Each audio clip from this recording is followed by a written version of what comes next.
There has been no proven public health approach that one should be infected with the COVID-19 Omicron variant to help build herd immunity. Health Minister Khairy Jamaluddin says such an approach has not even been proven valid. He said it doesn't matter what sort of variant, whether it being Omicron, Delta, Alpha and Beta, do not go voluntarily looking to get infected, as its effects are not generally known. He also said the effects of long COVID are also not generally known medically. Hari ini mungkin kita kata Omicron ni lebih mild daripada Delta. So why not kita semua dijangkiti dengan Omicron. Kita dapat immunity kelompok dan sebagainya. Tak terbukti lagi. Kita tahu mungkin Omicron milder. Okay, fine, alhamdulillah. But doesn't mean that you should go out there and get Omicron. Khairy instead advised people to ensure they get their COVID-19 booster shots. He was commenting on recent reports quoting South African virologists that the Omicron variant can help build herd immunity in societies due to its high transmissibility. He was speaking to reporters after officiating the launch of the national level N-AIDS initiative through the Go NGO Smart Collaboration Model KK 2.0 or the Go NGO Model KK 2.0 in Klang today. Now, wholesalers in the country are reminded not to hide the supply of cooking oil packets for their own benefit. Now, Plantation Industries and Commodities Minister Datuk Zuraida Kamaruddin said stern actions will be taken against those who conduct such irresponsible actions, including having their license revoked. According to Datuk Zuraida, her ministry is currently examining and looking into the matter. Saya rasa mungkin certain places, mungkin tempat-tempat tertentu yang mungkin stok tak masuk lagi dan sebagainya. Walau bagaimanapun saya akan buatkan cek sikit, saya akan semak apakah keadaan sebenar. Kalau kita dapat maklumat daripada itu, kita akan tariklah lesen dia. Ya?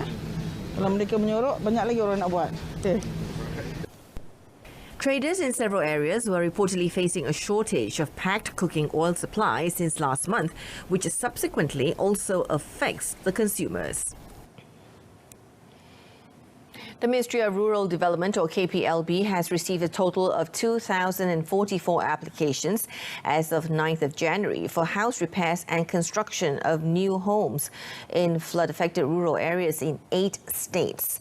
Its Minister, Datuk Sri Mazir Khalid, said of the total, 1,879 applications were for repairs and the rest for rebuilding process, with the estimated cost so far amounting to more than 38.52 million ringgit.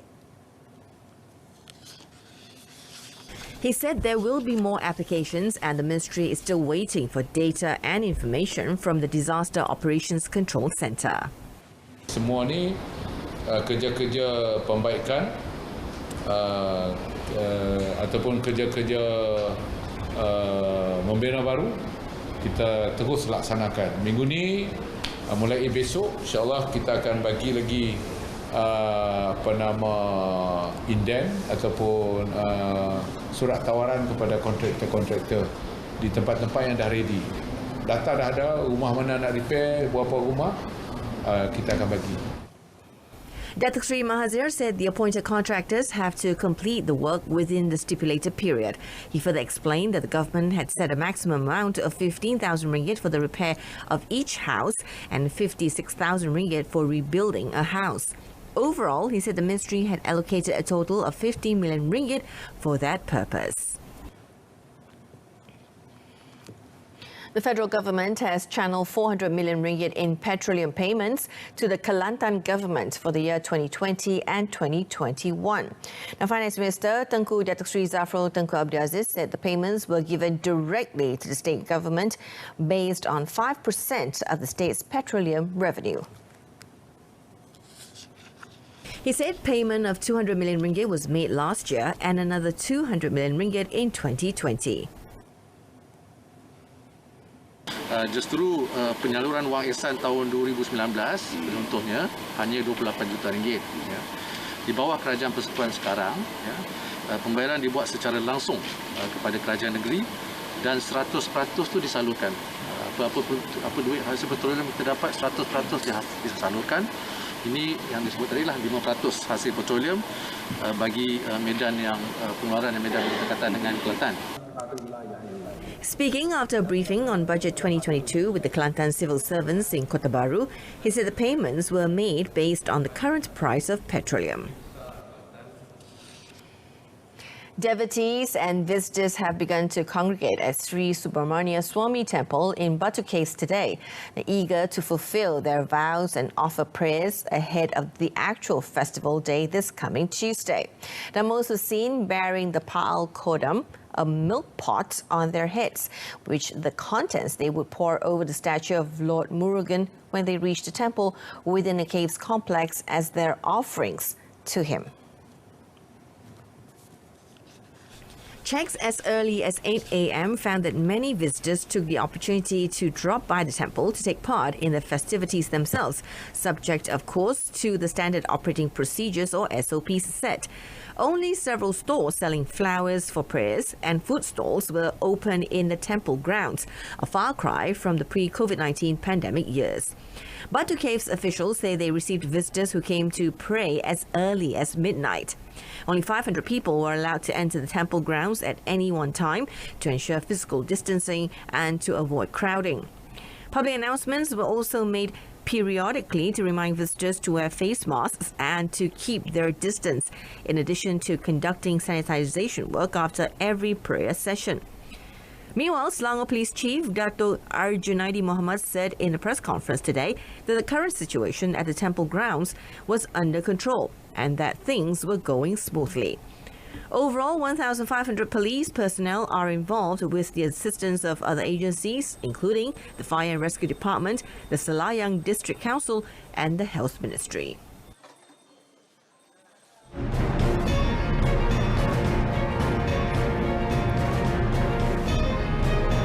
Coming up, police to probe into Terence Naidu's claims of his drink being spiked. Details after this. Now, just over 2 weeks into the year, the police have already busted one of the biggest drug laboratories in the country.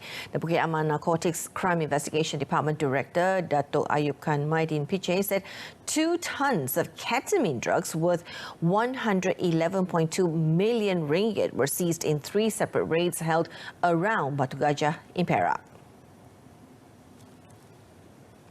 Explaining further, Dato' Ayub Khan said it is believed to be the second biggest drug haul in the country to date. The drugs seized could feed the habit of 6.7 million drug addicts. He said the raids were carried out on the 13th and 14th of January, with the main operation conducted at a factory in Pusing, where the place was used as a lab to process the drugs. The 3 suspects, aged between 28 and 40, believed to be involved in the process and trafficking of the drugs for the local market, were also arrested. Dan saringan awal pihak yang dijalankan oleh pihak polis, 3 suspek tersebut mendapati 2 suspek positif tadah jenis ketamin dan benzo. Semakan rekod jenayah, mendapati 2 suspek punya rekod lampau berbagai kesalahan jenayah dan juga dadah. Ini adalah rampasan terbesar kedua makmah memproses ketamin. Yang pertama yang kita dapat bongkarkan adalah di Johor pada awal tahun lepas, dan ini adalah yang kedua. He added, from initial investigations, it is believed that the syndicate has been active since the middle of last year. The suspects are in remand for 4 days to assist in the investigations under Section 39B of the Dangerous Drugs Act 1952. Now, police are also looking for 3 other people believed to be members of the syndicate. Meanwhile, Dato' Ayub Khan revealed that police will probe the claim by Pasir Berdama Assemblyman Terence Naidu that his drink was meddled with before his arrest for allegedly testing positive for drugs at an entertainment outlet in Pulau Pinang on Thursday. He said a full investigation would be carried out before the investigation paper is submitted to the public prosecutor. Di mana sejak maklum, individu tersebut telah pun membuat satu report yang mengatakan ada orang masukkan bahan dalam minuman, itu kita akan siasat. Sesiapa saja boleh membuat dakwaan ataupun boleh membuat laporan polis. Dia pun telah buat laporan polis. So biar polis siasat. Dato' Ayub Khan further noted that investigations are also being carried out on 2 policemen who were also arrested in the raid at the karaoke centre. Yesterday, Terence had come out with a statement defending himself over his arrest in Pulau Pinang for having allegedly tested positive for drugs. He said his drink had been meddled with after he had gone to the toilet at the karaoke parlour and had subsequently lodged a police report to defend his claim upon being released from detention. Now, the ethnic Rohingya man known as Long Tiger is expected to be charged at the Tangkap Magistrates Court in Johor on Wednesday. Deputy Inspector General of Police Dato' Razaruddin Hussein said the 33-year-old man, whose actual name is Abdul Hamim Abdul Hamid, was previously remanded for his case under Section 388 of the Penal Code for extortion and was also undergoing 14 days of quarantine for COVID-19. Tuduhan akan dibuat tu pada tak silap saya pada 19 bulan 1. Tuduhan akan dibuat. Dia akan dituduh di mahkamah tangkap. On the 15th of December, Abdul Hamim escaped through the main entrance of the Tangkap courthouse at around noon before his hearing. He was picked up from the Sungai Udang prison in Malacca a day before the incident and brought to attend the court session for a case under Section 388 of the Penal Code for extortion. Abdul Hamim was later recaptured in Kedah on the 28th of December and is being investigated under Section 223-224 of the Penal Code for escaping custody. Johor Police have been urged to continue to uphold integrity and trust in every assignment and to continue to achieve excellence. Newly appointed Johor Police Chief Dato' Kamaruzaman Mahmad said he would also do his best to carry out his tasks and responsibilities with the support and cooperation from all parties. At the same time, Dato' Kamaruzaman also stressed that excellence should not only just be confined to the Johor Police Force, but also recognised by the community. Deputy Inspector General of Police Dato' Razaruddin Hussein was present to witness Johor Acting Police Chief Dato' Ko Kok Chin hand over his duties to Dato' Kamaruzaman. Dato' Kamaruzaman, who was born in Tanah Merah, Kelantan, joined the police force in 1988. He previously held the positions of Kedah Police Chief, Deputy Director for Feature of Property Legal Detention of the Narcotics Criminal Investigation Department, and Head of the Johor Criminal Investigation Department. Newly appointed Johor Police Chief Dato' Kamaruzaman, 58, takes over from Dato' Ayub Khan Maidin Piche, who was appointed Director of Bukit Aman Narcotics Criminal Investigation Department, or NCID. The Ministry of Entrepreneur Development and Cooperatives, through the National Entrepreneur Group Economic Fund, or Tekun Nasional, has received a total of 23,277 Micro-Informal Financing Scheme, or SPIM, applications involving loans worth 180 million ringgit. Now, its Minister Tan Sri Noor Omar said the ministry has so far approved 3,986 applications worth 33 million ringgit. Explaining further, he said 200 million ringgit have been allocated under the SPIM initiative. Dia punya piagam yang Tekun ambil ialah di antara 1 hingga 7 hari.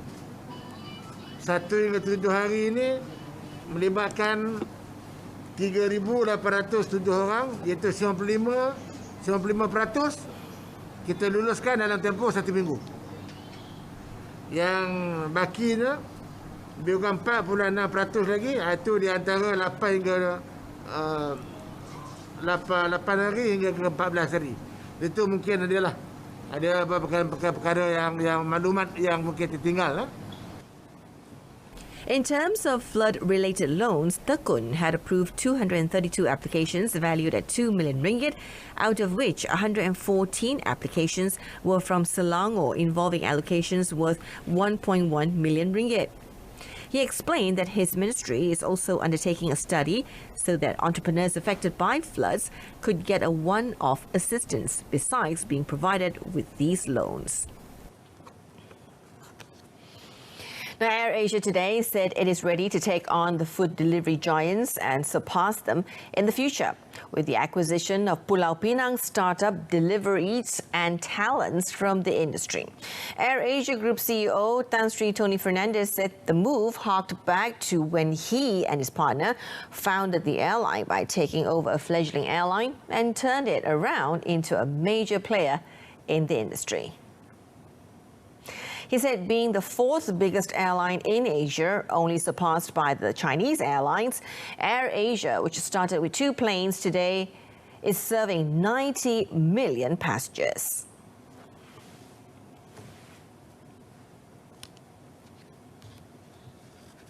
Giving value to both our customers and our partners in terms of the restaurants, etc. So I believe when you put those 3 together, we have a real opportunity. We only know about giving low fare. So, you know, on Air Asia, you don't have first class, business class, premium economy, etc., right? Similar for our food, we're not going to be focused on the most expensive restaurants, or you're not going to get caviar on Air Asia food, right? So we're going to be focusing on giving people tremendous value and affordability. He said this at an event near Georgetown, Pulau Pinang today. Commenting further on the group's ventures, he said Air Asia could outpace the major players similarly as it outdid Malaysia Airlines, Singapore Airlines and Thai International. Tan Sri Fernandez had earlier announced Tan Suan Ser as the group head of Air Asia Food. Tan and his wife, Leong Shermin, are the founders of local Pulau Pinang startup Deliver Eat, the state's first online delivery platform in 2012. Now, Leong is now the head of on-demand at Air Asia's delivery arm, Teleport. Last August, Air Asia bought over Deliver Eat for $9.8 million or 41 million ringgit.